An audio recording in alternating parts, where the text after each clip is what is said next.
Today we're going to begin a study in the most important topic that a human being can make a study of, and that is the life and teachings of Jesus Christ. This study will take us through the Gospels found in the Scripture, and eventually through, once we finish that, I intend, if possible, to go through the entire New Testament with you, if you're still around. It's going to take us a while, though. We're going to spend a lot of time looking at the Gospels and learning as much as we can about this man, Jesus. Now, I said we're going to take a lot of time, and we live in a time where we're very busy, and time needs to be justified as spent on any particular project. And you may wonder, well, why should I bother to take the time to study the life of Jesus? And I'm ready to answer that question, and I can't even give you a full answer because there may be many reasons beyond that which I know, but a few things come to mind immediately as reasons why you should consider it an important study and why you should be willing to devote a certain amount of time and energy to knowing more about this man Jesus. And that means whether you are a Christian that is a follower of Jesus or not. First of all, there is a historical reason. If we don't know very much about history, we are greatly impoverished in our understanding of our own times. And, of course, you have a phenomenon in the world called the church. Now, the church is a very significant phenomenon. In many cases, it has practically ruled the Western world. It does not necessarily do so now, but it is still a very influential phenomenon in the world in which we live.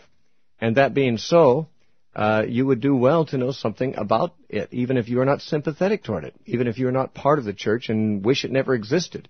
Yet, for historical reasons, there is value in knowing what the church is, where it came from, and what its mission is.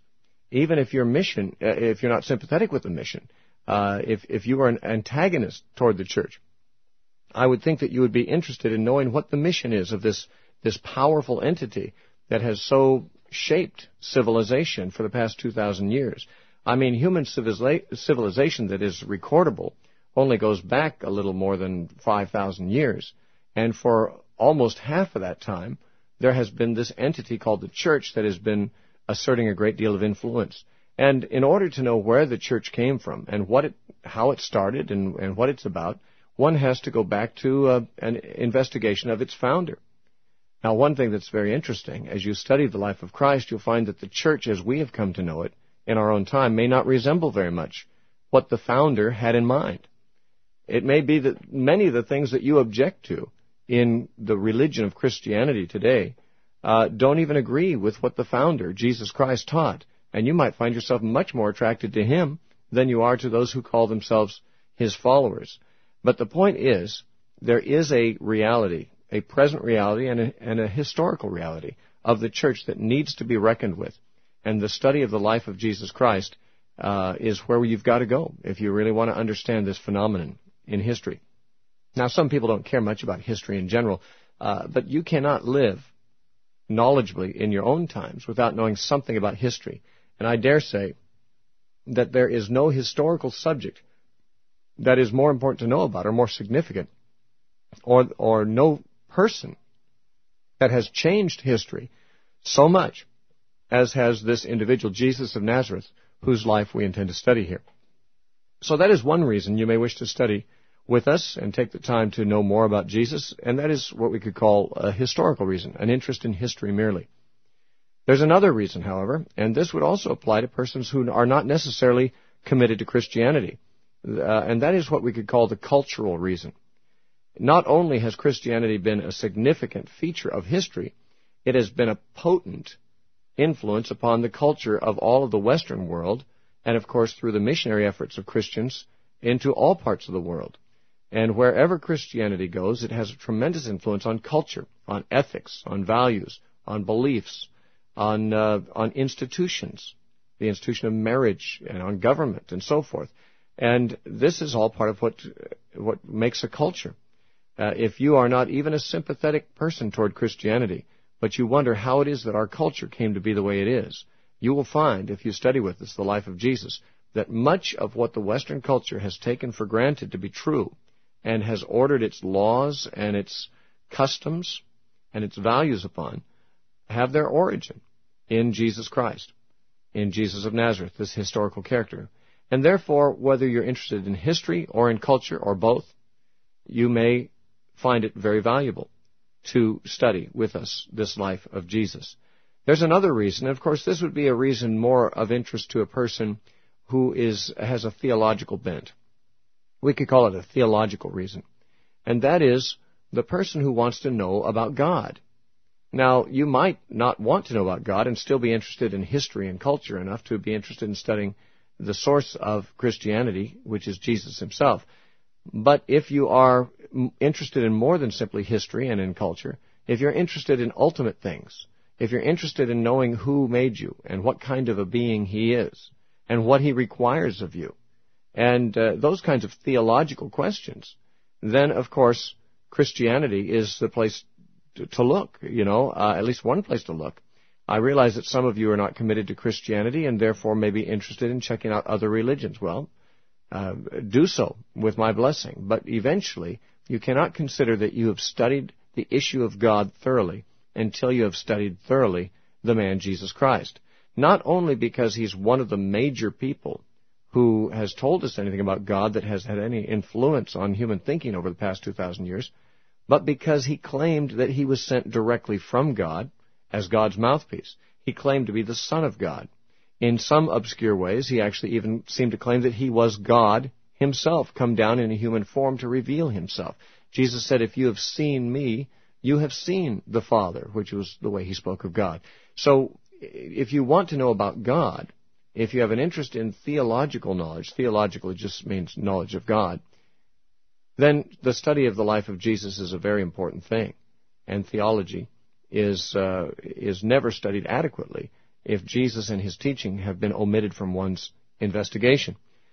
Now, there's a fourth reason, and this reason would really only appeal to people who are Christians. But there are many of you out there listening who are Christians, and this, I think, would be probably the main reason why Christians should be interested in studying the life of Jesus. And that is that what Jesus said and what Jesus did set the norms for Christian discipleship. Now, the word discipleship simply means being a student or a follower. And a disciple of Jesus is one who's a student and a follower of Jesus. Now, there are some of you out there who might call yourselves Christians and yet not feel you're interested in this subject of discipleship very much. But it should be acknowledged that the word Christian, when used in the Bible, is used interchangeably with the word disciple. That is to say, there is not a difference between being a disciple and being a Christian. In Acts chapter 11 and verse 26, it says, the disciples were first called Christians at Antioch. And so the definition of the word Christian really is tied up with this definition of what is a disciple. Christian was just another word for a disciple. And therefore, whatever discipleship is what Christianity is. Now, Jesus said this in one place, in John 8:31. He said, if you continue in my words, then you are my disciples indeed. Now, the attachment of that last word, indeed, makes it very clear that there might be people who seem to be disciples, but they are not indeed disciples. They're not genuine disciples. And Jesus said elsewhere, in Matthew chapter 7, that many on the day of judgment will say to him, Lord, Lord, did we not prophesy in your name, and cast out demons in your name, and do many works in your name? And he says, I will profess to them, I never knew you. Depart from me, you wicked, you workers of iniquity. Now, that is an interesting thing, because here we have people who apparently regard themselves to be Christians. They call him Lord, and on the day of judgment they protest that in his name they've done many things that we would think of as Christian things to do. And yet he says they have not known him. They have not really been his disciples. And that being so, we should be very cautious about assuming that we are Christians and assuming that we are truly what Jesus said we must be in order to be right with God and to be prepared to die and meet our Maker and to be saved. A disciple is the one that has responded to Jesus Christ in the way that makes him a Christian.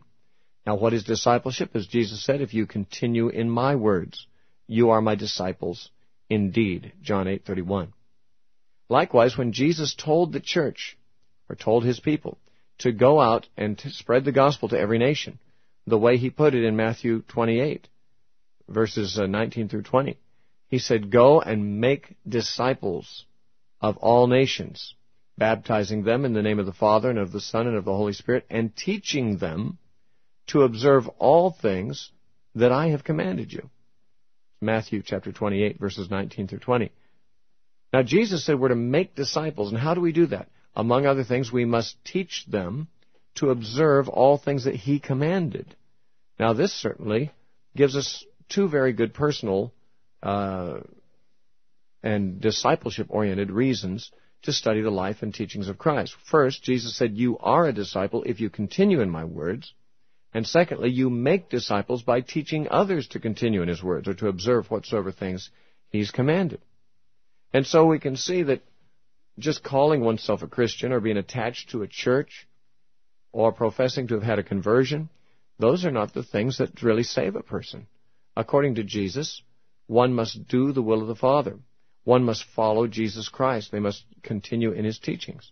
And we're also told to imitate Him. It says in 1 John chapter 2 and verse 6 that he that says he abides in Christ ought himself also to walk even as Jesus walked, which means that we not only are to follow His teachings, but to follow His way of life, His walk. Now, that is a very excellent reason and motivation for Christians to study the life of Christ. And I suspect that there are many Christians who've never really seriously done so. There are many Christians who are quite content to allow the church to, be their connection with God, as it were. They may not have very much knowledge of who Jesus was or what He said. They may not be able to tell you the story of Jesus, but they feel somehow that they are Christians because they've always been in a Christian home, or they believe themselves to have been raised in a Christian society, or because they go to a church or have been baptized when they were little or whatever, or even when they were big.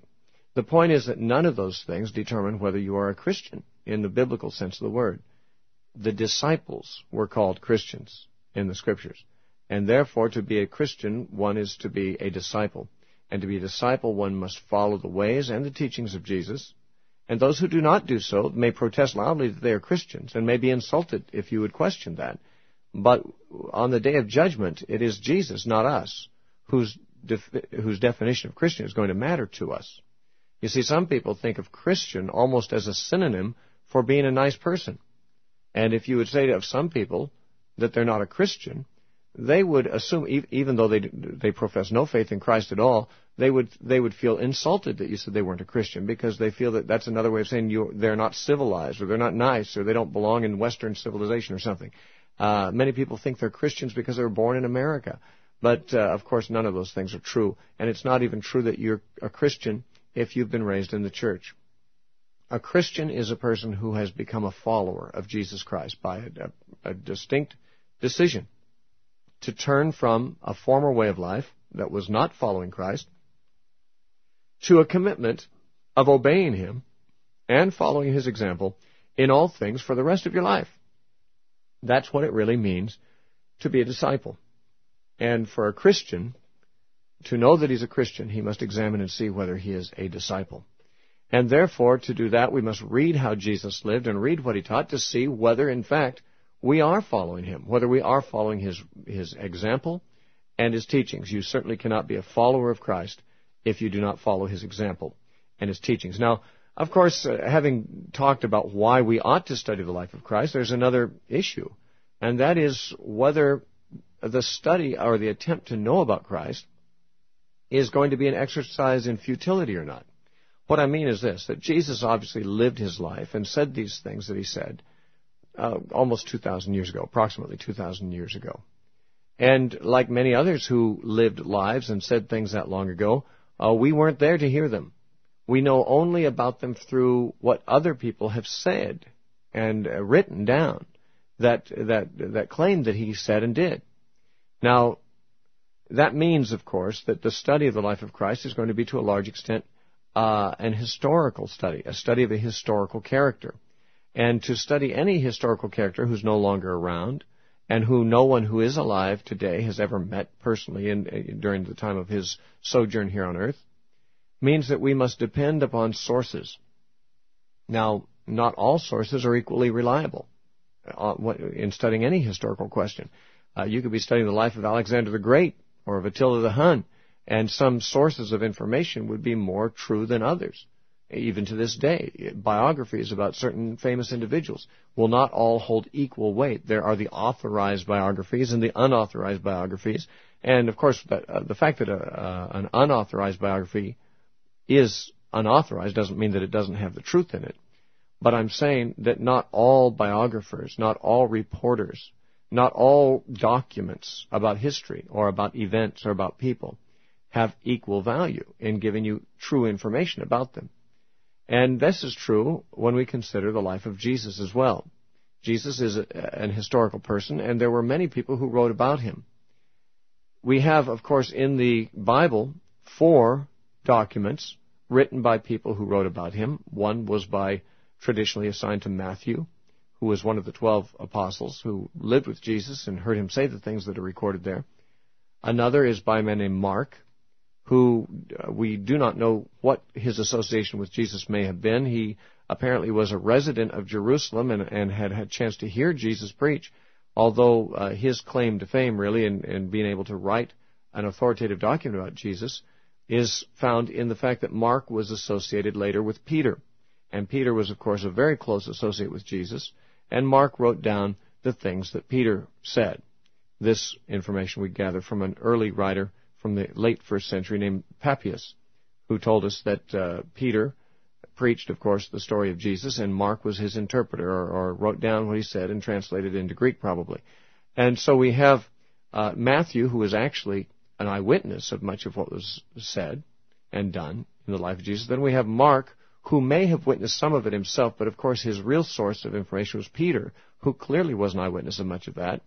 Then you have Luke, who in no sense makes any claim to be an eyewitness, but Luke was closely associated with the men who were. Luke traveled for years with the Apostle Paul, and though Paul was not an eyewitness of the events in the Gospels, he brushed with the apostles all the time. Well, not all the time, but frequently. He had many brushings with Peter and James and John, and even with Mark and Matthew and so forth, and therefore Luke, who traveled with Paul, had many occasions to hear from those who did see Jesus. And in the opening of his gospel, Luke mentions this, that he had opportunity to do the research and to acquire comprehensive knowledge of his subject. So Luke doesn't claim he's writing a first-hand account. He claims that he has researched it with people who did have first-hand information. And as such, that makes him a very good historical source as well. And then, of course, you have John, and there are some modern scholars who would like to dispute whether John is a reliable source or not. But if the Gospel of John is indeed written by John, the brother of James, who together were called the sons of Zebedee, who were among the 12, then John is a very good, reliable, first-hand eyewitness. Now, it's interesting that the Gospel of John mentions that the writer was an eyewitness of these things. It says that in John chapter 19, and it says again near the end of John in the closing statements that the author was an eyewitness of what he wrote. This, of course, has been disputed by many modern scholars, but these scholars are not really objective, in my opinion. These scholars many times have their own axe to grind and their own reason to want to eliminate John as a witness. The fact of the matter is that the early church, from the time of the apostles on, recognized that this gospel, the fourth gospel, was written by the man John, the apostle John, and recognized that Matthew, Mark, and Luke wrote the other 3 gospels. Now, if this is true, and we have no serious reason to dispute it or to doubt it, then we have really 3 eyewitness accounts and 1 well-researched account with eyewitnesses as the sources that the author consulted. And that is a very good documentation of any historical subject. Now, you might say, but these men were Christians, and therefore perhaps we should not trust what they said about Jesus as being historically accurate. Maybe they were biased. Well, can we really say that any historians are totally unbiased? I mean, they have their own way of looking at things that is true, and it is obvious that the gospel writers did believe that Jesus was the Son of God, and they believed that he rose from the dead. But the next question is, why did they believe that? Did they make up the stories because they fabricated the beliefs? Or did they become believers in those things because they were there and they saw the things that they recorded? Certainly this second suggestion is equally, if not better, accepted. as the reason that these men were Christians. They were Christians because indeed they saw what they saw and believed in him because of that. It is impossible, really, to come up with a rational explanation of Christian belief as it was passed down from the apostles. Or, how did it originate among them? Where did they get this idea that Jesus rose from the dead? If the story they told is not a true story. In other words, these were not men who were rabbis who were interested in talking about religious things. These were men who were fishermen and tax collectors and physicians and things like that. And they were not the kind of men to start a religion. In fact, they weren't even particularly religious men, it would appear, before they became Christians. But they saw something, they witnessed something that was striking to them, that amazed them, that convinced them. And they became believers that this Jesus whom they saw and whom they heard was indeed more than an ordinary man. Now, these men were largely Jews. Luke was probably a Greek, but Matthew, Mark, and Luke were Jewish men. And as Jews, they would not have any previous inclination to accept the suggestion that a man could be God, because the Jews were very stringent in their belief that there's only one God, and he's an invisible God, and man is not God, and so forth. And for them to eventually come up with the idea that Jesus was God in the flesh would go right against their Jewish conditioning. And I guess we could ask the question, if they did come to believe this, as they apparently did, what convinced them? What convinced them to throw over their older way of thinking? Well, I think they tell us what convinced them. In their Gospels, they record what Jesus said and did. He did miracles. He raised the dead. He healed people. He walked on water. He commanded the storm, and it obeyed him. And most importantly, at the end of his life, after he'd been crucified, he rose from the dead. And this was what convinced them more than any other thing, I believe.